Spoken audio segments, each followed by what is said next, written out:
What's going on, everybody? Welcome to the channel. Today's video, it ain't gonna be nothing too special. It's gonna be a bunch of me yapping, so I apologize. I know everybody wants action and working and what's happening, but I'm gonna give you all a little backstory, future plans, what's happening on this particular truck right here. This truck right here is a 1986 Chevrolet C10. It is a Silverado. Back in its day, Silverado was pretty much top of the line. And this truck came loaded. It had air, cruise tilt, power windows, power locks, the whole deal. The only thing it didn't have was a 350. It had 305, and it was ordered with a 273 rear end gear and an open differential. Where did I get the trucks from? Way back in 1989, my granddad bought this truck. He bought it used for $9,500. And I know this because I still have all the paperwork from when he bought this truck. So next question I get a lot is, how much do you want for it? When can I buy it? I'd like to have it. It will never be for sale. This truck is really special to me. And when the time comes, something happens to me and I'm not here anymore, I told my daughter that she's getting it. So y'all can try and get it from her. I can't tell you guys how many miles I sat in this passenger seat right here, holding the spotlight, holding a pair of binoculars, riding back roads, paths, fields, spotlighting deer all summer long. Anybody who knows my granddad, he was a man of few words, but when he had something to say, you listened. And I can't tell y'all how many lessons I learned in this truck sitting right here in this seat, and he never said a word to me. So this truck has a very, very special place in my heart, and I will never get rid of it. Even though I can guarantee you my granddad is going to roll in his grave when I get this thing done, because I'm going to alter it just a little bit. We're not going to do no crazy body modifications. I'm kind of debating on lowering it. I don't know. The truck is a long bed. No, I'm not going to cut it and make it a short bed. I kind of like long bed trucks. Plus, I don't really want to alter the outside of the truck too much because, like I say, this truck does have a lot of sentimental value to me. So, like I say, this thing came with a 305 engine. My granddad passed away in the mid-90s. The truck was left with my uncle, who worked with my granddad on the farm. And in late 2000, early 2001, I believe, the truck got parked. Engine started smoking, and it sat and sat and sat until 2011-ish. I was down from Ohio visiting, and the truck was sitting out behind an old turkey farm, and it was just collecting dirt, collecting dust. Stuff was getting thrown in the bed of it. It was coming in a trash heap. Like a lot of things you see in the South, people just shove it to the side and it becomes a dumpster. And that drives me crazy because there are a lot of nice cars where I'm at that have a lot of potential that people won't let go.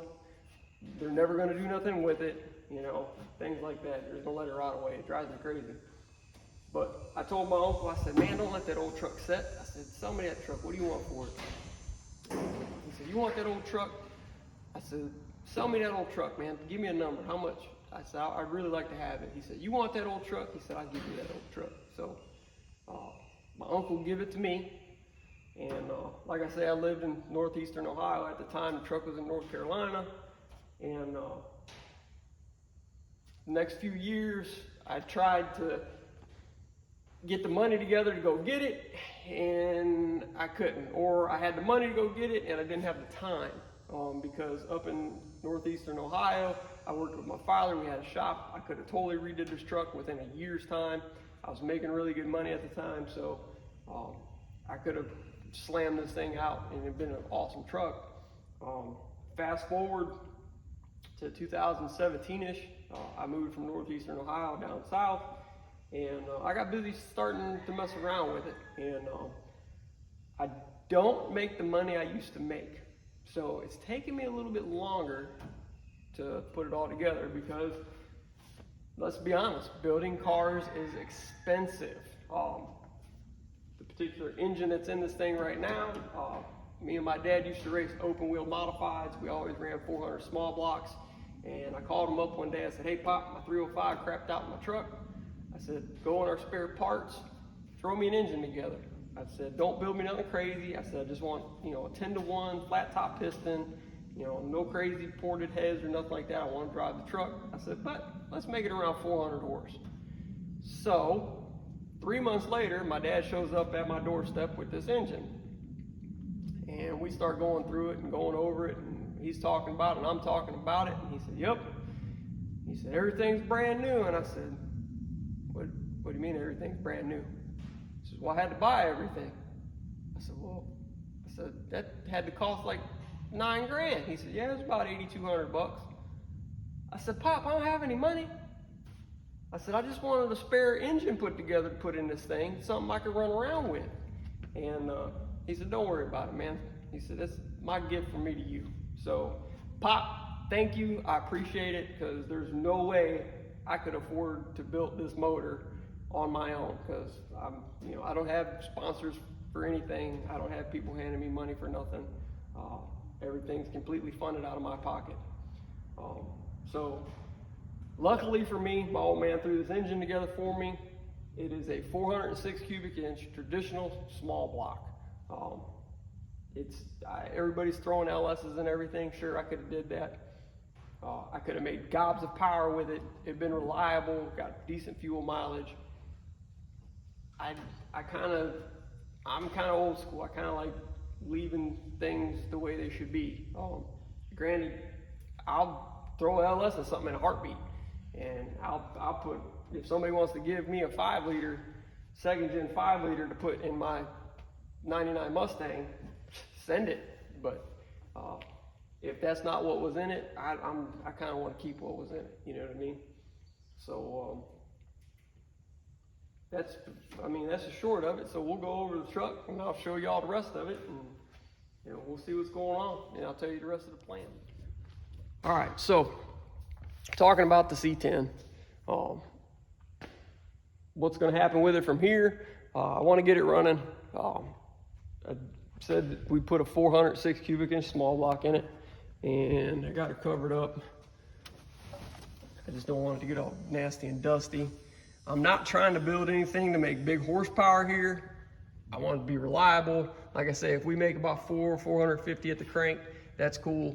I want to run on pump gas. I don't want to have to mess around with nothing. So that's what's going in there.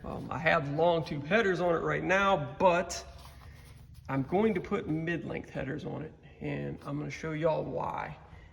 I'm a real finicky person about fit and finish, and see how that header's hanging down right there?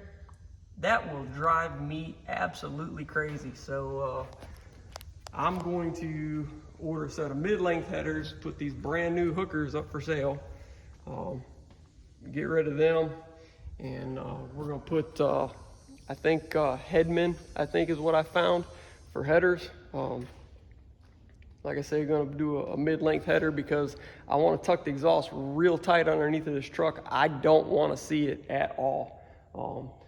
So we're gonna do that. It's gonna get a dual 2.5-inch exhaust from the headers all the way back. Gonna do an H pipe. Gonna do 40 series Flowmasters, tailpipes. I'm gonna tuck them up tight because I don't want to see those either. I'm real finicky. Like when I see a car going down the road and I can see the exhaust hanging down, it drives me crazy, absolutely crazy. So let me step back and let y'all see the whole truck here. Like I say, it's a long bed and it's staying that way. I'm kind of debating on whether to take the toolbox out or leave it in. I did have to replace the tailgate, even though this truck's been in North Carolina its whole life. At some point, when my uncle was using it, he accidentally spilled some fertilizer on the tailgate, and y'all can see what it did to the bumper, and the tailgate looked the same way, so I replaced that. I still have the original tailgate. I actually gave it to my uncle because it did have the aluminum filler piece right here, and then it had the emblem for the dealership where the truck was bought. So my uncle wanted to hang on to that, so I gave it to him. And I know a lot of people are going to say, oh man, the patina on that thing is awesome. I absolutely hate the word patina. It's rust and it's old. And I'll admit there are vehicles going down the road that are rusty and old looking and they look absolutely sweet. This particular truck, absolutely not. I'm going to paint it. The only difference when I paint it is where it's dark blue, I'm going to do light blue, and where it's light blue, I'm going to do dark blue. So that's that with that situation. The truck has a 700 R4, has an open differential with a 273 rear end. We are going to temporarily, I know people are going to cringe when I say this, but we are going to temporarily put a Miller locker rear end in it because I don't have $850 laying around to buy a center section and a ring and pinion, because I'm going to change it to a 342 rear end gear, and I want to put an Eaton True Track rear end in it. I feel that those rear ends work really well on the street, and I think that anything that's rear wheel drive, both tires should go up and smoke at will. I like doing burnouts, and one wheel peels are absolutely stupid. So we are going to tackle that situation. The truck, I mean, it's pretty complete. It's a typical Southern truck. I mean, the frame still even got paint on it. So, I mean, it's in really good shape. The interior, I put a new dash pad in it because the sun absolutely ate it up. I put updated radio in it just so I could hook my phone to it. I've said it before, I'll say it again, I like music. I like to listen to music very loud. So that's always going to be something in my vehicles that's going to be very, very well equipped, because I like loud music. And I listen to all kind of music. It could be Hank Williams Jr., it could be Tupac, it could be Five Finger Death Punch. You never know what's going to come out of my speaker, so I'm just going to let y'all know. So, that's what's going on with that. I also am going to put a fuel injection system on it. When I first got the truck up and running and back on the road, I had to rebuild the entire fuel system. I put a new fuel tank, new fuel pump, all new fuel lines, fuel filter, rebuilt the carburetor. I went through everything. If I would have realized what I was going to do at the time, I wasted a few $100s, because the more I got thinking about it, I wanted to fuel inject the truck. So the new fuel tank that I bought, I took out, and I bought a new one, and I bought a new fuel tank for a 1987 because the 87s came fuel injected, and I'm a stickler about fit and finish. So I want the fuel pump in the tank, and I bought a Holley 255 liter per hour fuel pump, which for a naturally aspirated engine will be more than sufficient. I also am changing the accessory drives, because these trucks, I'm pretty sure up until 87 came with the 3-belt setup. They had one for the alternator, one for the power steering, one for the air conditioning. I want to clean that up a little bit, so I'm going to run, like, I'm pretty sure it's 88 they started putting the serpentine system on, so I'm going to get the brackets, which I've found are god-awful expensive, for an 88 up, to put a serpentine belt system on here, and rewire a few things under the hood. If my math is correct, which I have been known to have been wrong on some math before, once I get this thing all done, even with that 406 engine, with the ring and pinion I'm going to run, with the transmission, and the tire size, This thing cruising down the road with the air on, with the cruise set, because it will have air conditioning and cruise control. This thing should get high teens, low 20s fuel economy, running about 70, 75 miles an hour, which is what I want to do because I'm going to drive this truck. The only other thing I want to change on it, right now we're rolling on the stock rallies. I put some new tires on it because the old ones were dry rot and falling apart. I think I picked the whole setup, I think I got for $280 or something. That was mounted out the door. So I do want to change the wheels, but the problem with changing the wheels is I want to run a certain wheel. I want to run 20 by 8.5 in the front. I want to run 20 by 10.5 in the rear. But I want to run an intro twisted Vista, and those wheels are expensive. So unless Intro wants to donate me some wheels or give me one hell of a discount on them, it's going to be a little while before we get those. The plan for the truck right now is in the next couple weeks, I'm going to get the headers on order, get them coming. I got a couple other little BS fittings I got to order to finish the fuel lines. We're going to get the tank slapped in. We're going to run new braided fuel lines, return line. I have all the line. I have most of the fittings. Like I said, I got to get a couple. But I have the full, this was last year, I think. I spent $2,000 and I bought the entire MSD setup that I needed. I bought the return system. I bought new wires, a box, a distributor, the adjustable rotor. I bought everything so I can put this in my truck and it's going to perform to the optimal standards we can get. I mean, the best we can get out of it, that's what's going to happen. So I spent about an hour and a half on the phone with MSD the one day, going over some things with the gentleman, and they were very helpful. Shout out to MSD and Holly. You guys rock, man. Your service tech department, you guys know what they're talking about. So that's what's going on with all that stuff. That's the plan with the truck. Like I say, sorry for a bunch of yapping and going on about the truck. No action happening, but I wanted to give you all a little rundown on the truck, what's happening with it, why it's special to me, why it's never going anywhere. And that didn't come out right. Why it's never leaving my hands.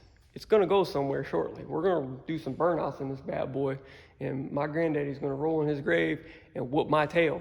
I can tell you that for sure, because those back tires, they ain't going to last long. They ain't going to happen. But that's it, man. So that's the plan with the truck. I'm not one to really name vehicles. My Mustang years ago when I had it, which there's a long story on that truck, on that car too. We'll get into that in another video. People, obviously the car's black. People named it Black Betty. The name stuck. And so that's Betty. The truck, I guess we're going to call it Granddad's truck, man, because that's what it is. I mean, that's how I remember it. So that's it, man. Stay tuned. Like, share, subscribe. The more you guys like, the more subscriptions, the more of this stuff I can bring you, the more crazy things I can bring you. I mean, if we can keep going, I'll keep building some off-the-wall stuff, whatever we can get our hands on. So that's it, man. I hope y'all stick with it. I hope y'all stick with me. And hopefully next time you see this thing, we'll have some action going on, man.